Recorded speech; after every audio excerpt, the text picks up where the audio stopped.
Assalamu alaikum wa rahmatullahi wa barakatuh. Welcome to episode number 52 with Coach Ola. I am so excited to have you here today on this very, very brief, quick, easy, on the go podcast episode on why and how being an active Muslim during Ramadan is an act of worship. And as well, I would like to wish all of us who celebrate Ramadan Kareem to all of you.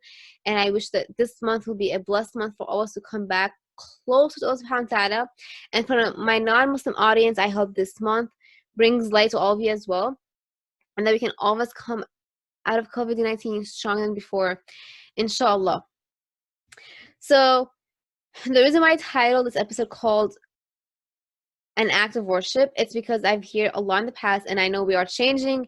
There's a huge positive change within the Muslim communities where they're seeing fitness really important for all of us, and I hope to continue to be the leader in the fitness industry, inshallah, and in the Muslim communities, the faith and fitness part. But when it comes to Ramadan, we always hear, I gotta do ibadah more, I gotta do more worship, right? And we always associate ibadah with like askar, Quran, prayers. When it comes to like fitness and health, it's like the last priority, but now there is a huge change, alhamdulillah, and I'm so excited for that part. And to keep it really brief and fast, as a self-reminder, when it comes to Ramadan, it's important to know why we fast in the first place. It's not just because we are asked, and it's not just because it's a pillar of Islam in our religion, and it's not because it's the only month, it's the month that the Quran came down, but it's really a month of detoxification. Detoxing our body, right? Like physically, nutritionally, but it's also a great month to detox spiritually and mentally, in a sense of like, we go through this hunger, we go through all that like low energy of the hunger perhaps, to kind of see how much we need ourselves to be strong in times of despair, in times of hunger, in times of anything. We really need, by the end of the day, like ourselves. But it's important because I know we live in times where the conversation of like the self is so loud these days, right? Like, believe in yourself, do yourself, self-talk, self-help books, all that stuff, which are great.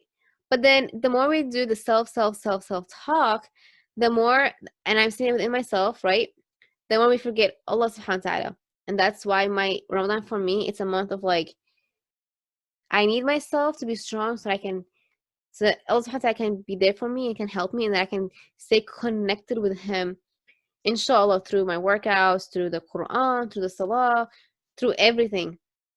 And so, why being an active Muslim is an act of worship?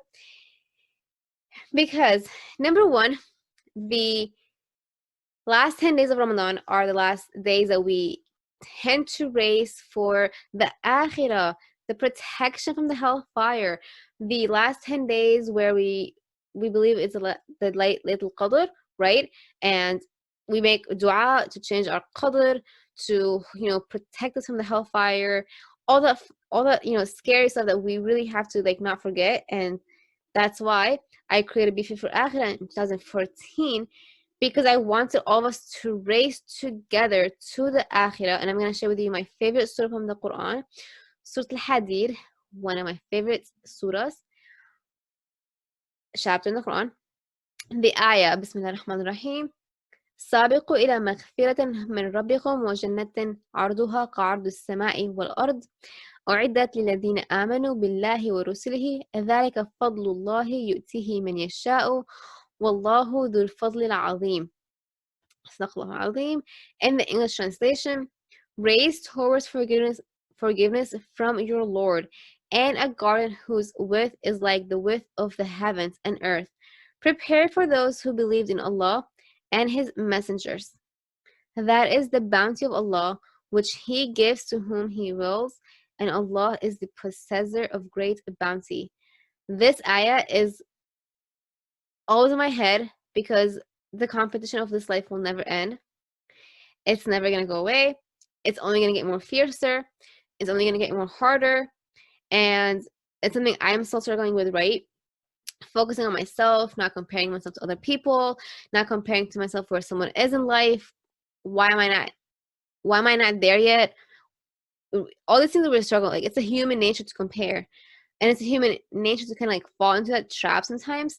And so that ayah, that surah, kind of like hones me down, like, Allah, race to Allah's forgiveness. And so how can we race to Allah's forgiveness? For me, as a fitness professional, obviously, I associate that word, that race, to like running, because I love running, I love racing, I love working out, being like hypered.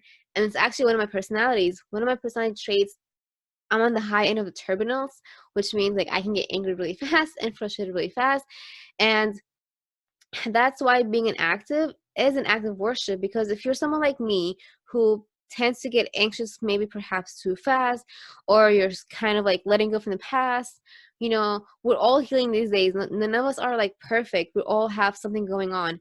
And so that's why being active kind of like grounds you down. And then when you bring it back to the Quran together, it brings light to your life, no matter what you go through.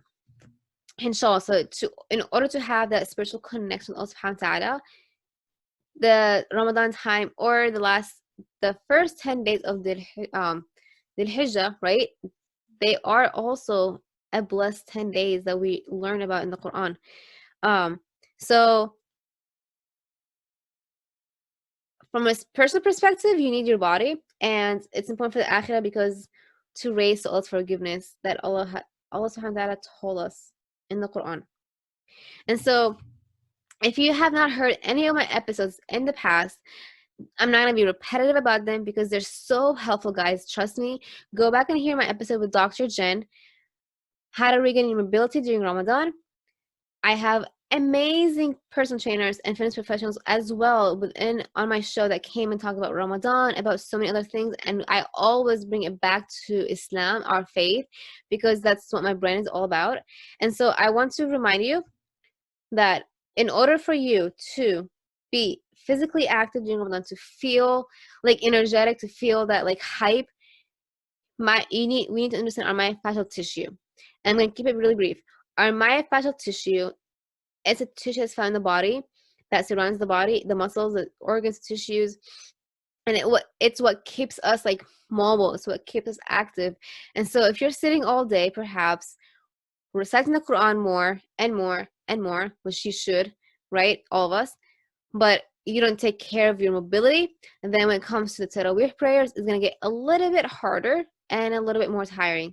And so taking time, even if it's 5 minutes every day, to get up and to do static stretching, to like, you know, if you feel the crack in your body because you're sitting too much, to kind of like do your shoulder mobility, hip mobility. And if you're a swimmer like myself, then you gotta take care of your mobility actions on land, so that inshallah you can also stay strong when it comes to the pools, when it comes to swimming as well. And it's also important for us to understand the 7 foundational movements that I'm going to review with you guys, which are the squatting. And squatting we need in the salah, lunges, which we don't, but we kind of like do in the prostration part, push, right? We kind of do push when it comes to salah, right? We push down to the ground, to like come down to the floor, to push down to the sujood prostration. We need that push. And then the pull. Well, we don't pull in salah, but we pull our hands to pray, to make dua to Allah subhanahu wa ta'ala. And then the rotation. Oh, well, technically we do rotate in salah as well, right? We rotate to the inch on the right, and then we rotate to the left, to the inch on the left. And then the plank. We don't really plank all the way in salah, but then the sujood part is kind of like a plank push-up exercise. And then it's not like, the carry lift, like when you carry one hand, for example. But it's really, really fun. It's so exciting to talk about salah, prayers, and like fitness. So like I mentioned, when we pray, when we sing long, we need the shoulders to be strong, to be mobile. So if you're watching the audio version, you understand how keeping this really active right here is very helpful. And like I mentioned before, the foundational movements, the squatting, the pushing, the pulling, the rotation, it's all, subhanAllah, how it's all connected. And that's why physical activity, being active as much as you can, is an act of worship. So you can keep the body less stiff, more hydrated, more mobile, so you can be active to take care of your family, to take care of yourself, to take care of the world, and inshallah build up the akhirah. that's the episode. If you have not heard any of my previous guests, I highly recommend them. I'm going to have them in the show notes, in the YouTube link as well. And do not forget to follow me on social media. I've started the series starting this week. It's already started.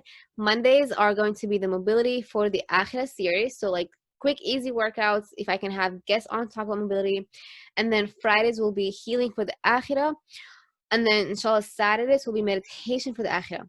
And the reason for that is because Mondays is a great way to start the week strong by becoming physically mobile. So you can go through whole out the week being active. And then Friday, if you're watching the video and I laughed. And then Friday, when it comes down to sitting down, get ready for the weekend. If we're all healing with COVID-19, we're all going to be healing together. Trust me, guys. So Friday is a great way to kind of like calm down, heal, talk about the past, talk about like real conversations. I'm all about real talking here. And then meditation for the akhirah is a concept that I want to bring on because it's part of a Muslim, part of being a Muslim, to meditate, to retreat with oneself. I'tikaf, right? Ramadan. The last 10 days of Ramadan, like we're taught, we're always hearing these words like i'tikaf. The Prophet ﷺ took time to i'tikaf, to kind of like be by himself at the masjid. So I know like in 2020 it's going to be a little bit hard for a lot of people not being in the masjid, but do not lose hope. Find a space in your own house. I've done that before, like last year, for example. Find a space in your own house, even if it's your bedroom, even if it's like a little tiny space in your own house, even if that means hugging yourself. But find time and do your own little retreat. And that's why I'm doing meditation, because the Prophet ﷺ kind of did meditate, if you think about it, when he went to Mount Hira. And again, I had Imam Wissam Sharif, where we talked about meditation and the concept that brought it back to Islam. That's an amazing conversation I had with him.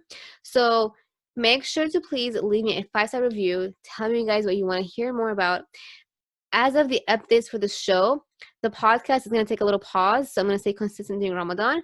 But then after Ramadan, it's going to be an episode per month, inshallah, because it's getting too much at once. Thank you so much for tuning in. Thank you so much for listening to this episode. And I see you guys in the next episode with Faris, as we talked about swimming and how to keep up with swimming in the water and on land as well. Assalamu alaikum.